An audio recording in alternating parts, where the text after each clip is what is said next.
Okay, Assalamualaikum dan selamat pagi. Terima kasih untuk yang masuk kelas pagi ini. So, untuk pagi ni kita cuba sesuatu sikit.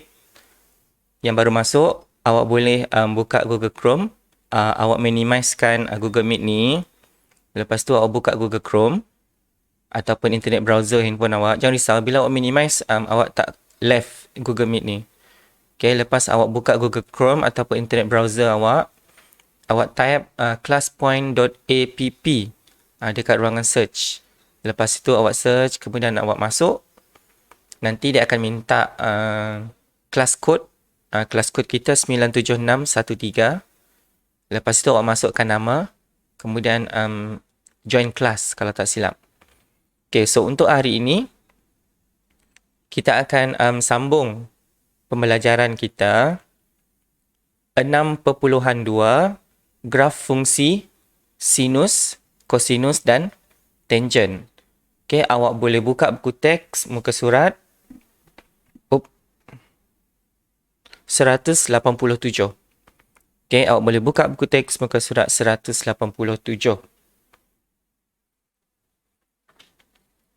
Okey, untuk hari ini, hasil pembelajaran kita pada akhir pembelajaran murid akan dapat mengkaji dan membuat generalisasi tentang kesan perubahan pemalar A, B dan C bagi graf fungsi trigonometri. Graf fungsi trigonometri yang pertama, Y sama dengan A sin B X tambah C. Yang kedua, Y sama dengan A cos B X tambah C. Dan yang ketiga, Y sama dengan A tangent BX tambah C bagi A lebih besar daripada sifar dan B lebih besar daripada sifar. Okay, ini hasil pembelajaran kita pada pagi ini. Okay. So, kita teruskan. Boleh rujuk buku teks muka surat 187. Okay, yang pertama sekali kita nak tengok ciri fungsi berkala. Sebab apa kita perlu tengok ciri fungsi berkala? Sebab graf fungsi trigonometri merupakan fungsi berkala. Kenapa dia panggil berkala dekat sini? Sebab dia ada satu tempoh bagi melengkapkan satu kitaran. Okay, bagi melengkapkan satu kitaran. Macam contoh kita punya jantung kan. Awak tekan, awak letak tangan dekat dada, awak dengar. Dada awak akan bunyi dup-dup. Dup-dup. Dup-dup. Sebenarnya itu adalah satu kitaran lengkap untuk degubar jantung. Dup-dup. Dup-dup. Sama, itu contoh. Okay. Untuk jam pun itu adalah contoh satu kitaran lengkap. Bila jarum saat itu habis membuat satu putaran. Maksudnya 60 saat. Untuk 60 saat itu adalah contoh satu kitaran lengkap. So, itu adalah berkala. Contoh berkala. Sama juga dengan trigonometri. Sebab bila kita tengok graf trigonometri sebelum ini, graf ini, kan ingat lagi untuk minggu lepas, graf ini adalah kita dapat daripada apabila satu titik itu, dia membuat satu kitaran lengkap pada lilitan bulatan unit. Sebab itu dia dipanggil fungsi berkala. Okay, dekat sini kita tengok, ini adalah contoh umum untuk graf fungsi berkala. Okey, yang ini saya rasa awak pernah dengar istilah ini mungkin dekat subjek sains. Okey, ini kita panggil amplitude. Amplitude ini adalah tinggi gelombang. Amplitude, tinggi gelombang ataupun tinggi graf awak. Itu yang pertama. Dan yang kedua adalah tempoh. Tempoh adalah selang satu kitaran lengkap. Okey, tempoh selang satu kitaran lengkap, maksudnya bila dia lengkap, dia bermula daripada awal, kemudian habis. Itu barulah dikira lengkap. Daripada awal sehingga habis. Okay, yang kedua adalah amplitude. Jarak maksimum yang diukur dari garis keseimbangan. Ini adalah garis keseimbangan. So, ataupun garis keseimbangan kita adalah paksi X. Dua ini nanti dia banyak yang kita akan tengok dalam soalan dan dalam contoh nanti. Okay, untuk mencari amplitude adalah nilai maksimum tolak nilai minimum bahagi 2. Nilai maksimum kita adalah yang di atas ini. Okay, ini adalah kita punya nilai maksimum. Ingat, kemudian yang bawah ini adalah nilai minimum. So, bila kita tolak, kemudian bahagi 2. Itu adalah kita punya amplitude. Okay, ataupun tinggi gelombang. Okay. Kemudian untuk aktiviti mobilisasi minda 4. Okay. So, ini adalah paparan saya punya handphone screen. Okay, bila awak scan QR code tadi, itu adalah dekat muka surat 188. Okay, bila awak scan QR code, yang ini akan keluar. Okay, aktiviti ini dia minta, tujuan dia adalah untuk mengkaji dan membuat generalisasi tentang kesan perubahan pemalar A, B dan C bagi graf fungsi trigonometri Y sama dengan A sin BX tambah C, Y sama dengan A cos BX tambah C, dan Y sama dengan A tan BX tambah C. Langkah, buka file. Okay, yang ini saya sudah scan. Ini yang saya scan tadi. Kemudian dekat sini, langkah 1, kita sudah scan. Langkah 2, seret gelongsor nilai A dan perhatikan perubahan pada graf yang dipaparkan. Okay, dekat sini ini adalah graf lengkung sinus. Okay, saya tekan ini adalah graf lengkung sinus. Maksudnya dekat sini fx sama dengan sin x. Okay, dia kata seret butang A. Yang butang A adalah yang ini. Bila saya seret yang ini, kita perhatikan graf itu berubah. Okay, kita nampak graf itu dia semakin tinggi. Kan, bila saya seret. Bila A menjadi semakin besar, tengok dekat sini, A sifar graf tak ada. Kemudian bila A semakin besar, tinggi graf itu pun makin tinggi. Ini adalah untuk graf sinus. Bila saya seret A. Kemudian, saya tengok pula untuk B. Untuk B, ini adalah graf kosinus. Okay, untuk graf kosinus. Dia bermula dekat sini. Alamak, tak nampak.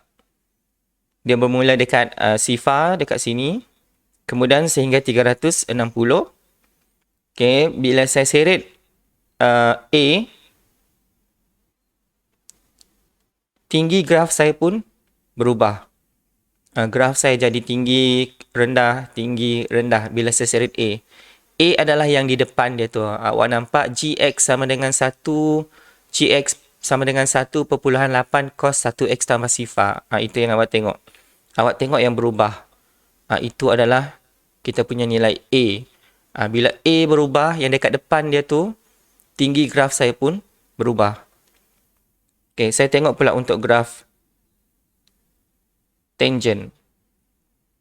Okay, so untuk tangent, bila saya seret A, macam lengkung dia sahaja yang berubah.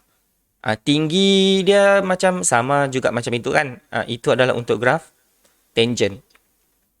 Okay, kemudian saya nak tengok B pula. Okay, saya tutup untuk tangent. Okay, untuk B, tengok. B adalah, awak tengok kita punya fungsi fx sama dengan 1 sin 1.1x tambah sifar. Okay, bila saya seret B, saya nampak graf saya semakin, makin banyak macam itu. Bila B makin kecil, graf dia semakin mengembang. Dia jadi makin sikit. Kan? Bila B makin besar, graf saya jadi makin kontot, mampat macam itu. Sama juga untuk kosinus. Dia makin kontot, dia makin mampat. Kemudian untuk lengkung tangent pun sama juga. Dia makin banyak untuk lengkung tangent. Okay. Itu adalah kesan perubahan B. Kita nampak graf kita makin kecil. Semakin besar B kita, semakin kecil graf kita. Oh, bocor bangkau itu C. B. Tengok. Okay. Kemudian kita tengok C pula. C adalah yang di hujung ini. Okay, sekejap. So, apabila C, saya seret C, ini adalah graf sinus. Saya nak tukar yang ini jadi 1 sekejap. Okay, C adalah bila saya seret C, kedudukan graf kita berjalan, naik ke atas, turun ke bawah. Kalau C dia negatif, graf saya dekat bawah. Bila C saya positif, graf saya dekat atas. Sama juga dengan kosinus. Bila C saya positif, graf saya dekat atas. Bila C saya negatif, graf saya dekat bawah. Sama juga dengan tangent. Tengok lengkung itu naik ke atas. C positif, lengkung dia naik ke atas. Kemudian C negatif, lengkung dia dekat bawah. So, itu adalah pemerhatian kita tadi daripada aktiviti mobilisasi minda 4. Okay. Daripada aktiviti pemerhatian kita didapati bahawa graf kita tadi macam ini.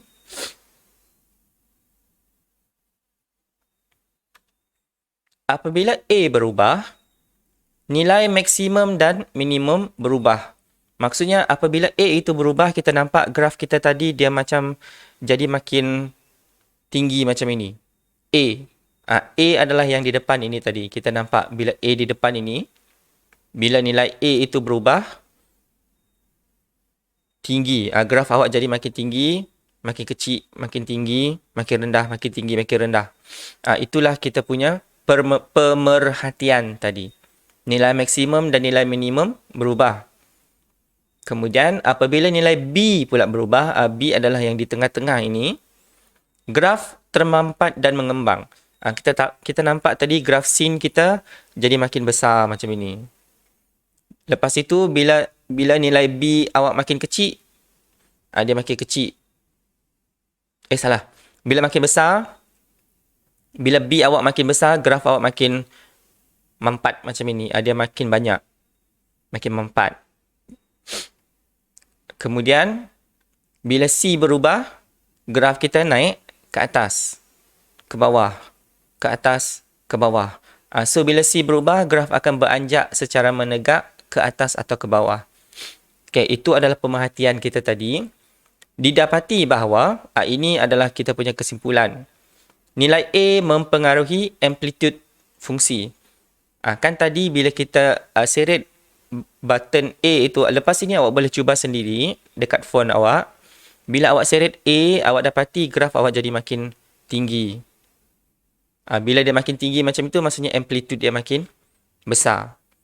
Kemudian, apabila nilai B berubah, graf akan termampat dan mengembang. Bila B tadi berubah, graf awak tadi contoh daripada ada 2 saja puncak. Bila B awak bertambah, puncak dia jadi makin banyak. Bila B bertambah, puncak dia makin banyak. Bila puncak dia makin banyak, maksudnya dia termampat. Macam itu. Bila dia mengembang, maksudnya puncak dia makin singkit. So, B mempengaruhi tempoh. Kan untuk sinus tadi dia S kan. Untuk melengkangkan satu tempoh, dia ada S. So, semakin banyak, semakin tinggi nilai B itu, S itu makin banyak awak nampak. So, maksudnya tempoh awak makin banyak. Kemudian, untuk C, dia mempengaruhi kedudukan graf.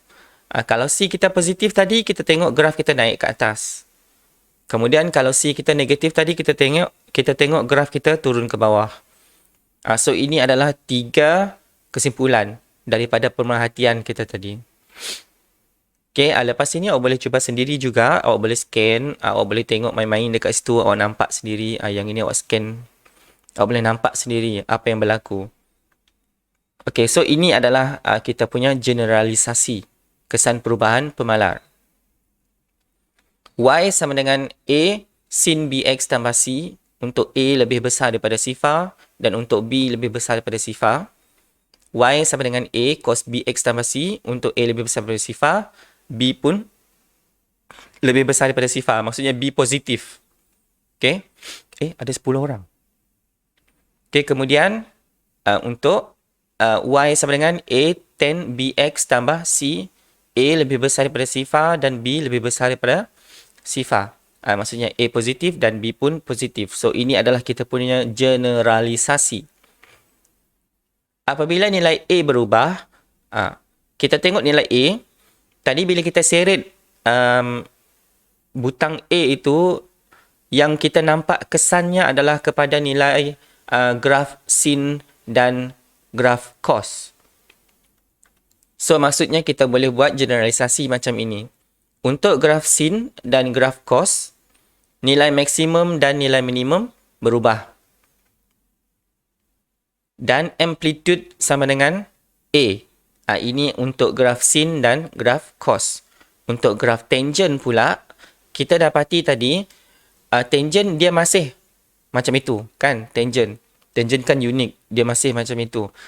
Yang kita nampak cuma lengkung dia saja yang berubah. Dia jadi macam ini. Lengkung untuk graf tangent. Tapi garis lurus ke atas tu dia masih stay naik ke atas. So untuk graf tangent dia tidak ada amplitude. Yang itu kita mesti ambil ingat. Ambil ingat pula. Ambil note. Sebab graf tangent tiada amplitude. Okay, amplitude. So ini adalah dua kesan apabila nilai A berubah. Okay, untuk nilai B pula. Apabila nilai B berubah. Dekat sini kita nampak satu ruangan besar. Maksudnya nilai B, dia mempengaruhi ketiga-tiga graf. B, apabila B berubah, tempoh graf fungsi berubah. Okay, apabila B berubah juga, kita nampak graf jadi mampat. Tadi kan apabila saya seret butang B itu, semakin besar nilai B, graf kita jadi semakin banyak puncak dia. Puncak dia makin banyak. Dia jadi macam makin... awak tahulah apa maksud saya. Puncak dia jadi makin banyak. Lepas itu, apabila B dia berkurang, puncak dia jadi makin sedikit. Itu yang kesan B, tempoh itu kita nampak graf kita makin banyak, makin panjang. Lepas itu makin pendek. Itu adalah kesan kepada bentuk graf apabila nilai B berubah. Okay, kemudian untuk mencari nilai B dekat sini, yang ini, sekejap saya nak ambil pen. Okay, untuk dua nilai ini cuma untuk graf sinus dan kosinus sahaja. 360 bahagi B. Dan yang ini adalah untuk graf tangent sahaja. 180 bahagi B. B itu adalah yang di tengah-tengah ini. Ini B. Okay, ini adalah B kita. Graf tangent dia memang special. Graf sinus kosinus 360 bahagi B. Graf tangent 180. Lepas ini saya explain kenapa graf tangent cuma 180. Okay, kemudian adalah nilai C. Untuk nilai C pula, apabila nilai C berubah, kedudukan graf berubah. Graf itu dia boleh naik ke atas. Okay, ini. Apabila C lebih besar daripada sifar, maksudnya C positif, graf kita naik ke atas. Kan tadi kita nampak. Kemudian apabila C lebih kecil daripada sifar ataupun negatif, kita nampak graf kita turun ke bawah. Dia berganjak ke bawah. Itu yang kita perhatikan daripada mobilisasi minda 4 itu tadi. Okay? So, ini adalah kita punya generalisasi. Okay, yang ini dia lebih kepada macam awak perlu buat kesimpulan lah. Apabila A berubah, graf itu pun berubah. B berubah, bentuk graf itu pun berubah. Sebab kita sudah belajar untuk graf sin, cos tangent, dia ada bentuk arm dia. Untuk sin, dia ada S, bentuk S. Kemudian cos, bentuk U. Kemudian untuk tangent, dia bentuk macam air gelombang. Air gelombang. Macam itulah. Okey, ini kuis ringkas. Okey, untuk kuis ringkas ini, graf di sebelah merupakan graf Y sama dengan sin X. Diberi graf fungsi Y sama dengan 2 sin X, nilai apakah yang akan berubah? Okey. Dekat skrin awak sekarang mungkin akan keluar satu pop-up. So, awak masukkan jawapan awak. A adalah tempoh, B adalah kedudukan, C adalah amplitude, dan D adalah lengkung. Ini yang hantar tadi. So, seorang hantar A, seorang hantar B, 3 hantar C, dan 4 hantar D. So, jawapan dia ialah C. Okey. Jawapan dia adalah C. Sebab Y sama dengan 2 sin X. So, apabila 2 itu di depan sin, 2 itu adalah A. Apabila A berubah, A itu adalah apa itu? Amplitude. A adalah amplitude. So, yang jawab betul Madeline, Renawati dan Vanessa Lona. Tahniah.